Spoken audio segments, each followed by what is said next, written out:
मिथिला संगीत धाम पर अहाँके स्वागत कर रहल छी। हम अमृता झा एकटा खिलौना के गीत गाबि रहल छी।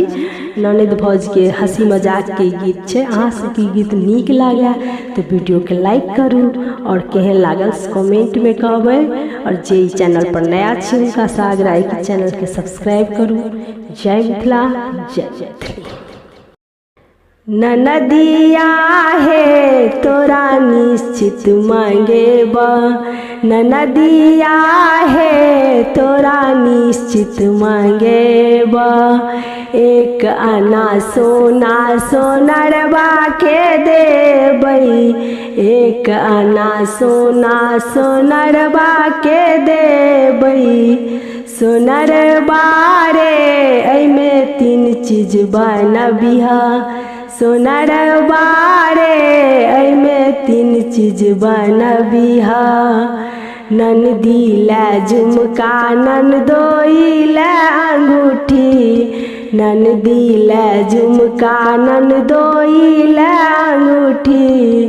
भगिन माले हनुमानी बनबिहा, भगिन माले हनुमानी बनबिहा।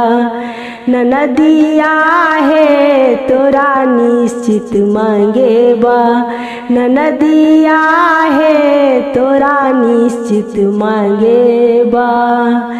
1 मीटर कपड़ा दर्जीबा के देबै, 1 मीटर कपड़ा दर्जीबा के देबै। दर्जीबा रे एमे तीन चीज बनबिहा, दर्जीबा रे एमे तीन चीज बनबिहा। ननदी ले साया ब्लाउज ननदोई ले कुर्ता, ननदी ले साया ब्लाउज ननदोई ले कुर्ता। भगिन माले शेरवानी बनबिहा, भगिन माले शेरवानी बनबिहा। ननदिया है तोरा निश्चित मांगेबा, ननदिया है तोरा निश्चित मांगेबा। 1 पौआ खोआ हलुआइया के देबै, 1 पौआ खोआ हलुआइया के देबै।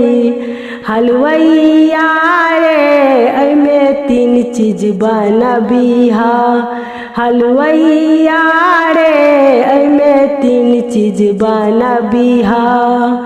ननदी ले गुजिया ननदोई ले बर्फी, ननदी ले गुजिया ननदोई ले बर्फी। भगिन माले रसगुल्ला बनबिहा, भगिन माले रसगुल्ला बनबिहा। ननदिया है तोरा निश्चित मांगेबा, ननदिया है तोरा निश्चित मांगेबा।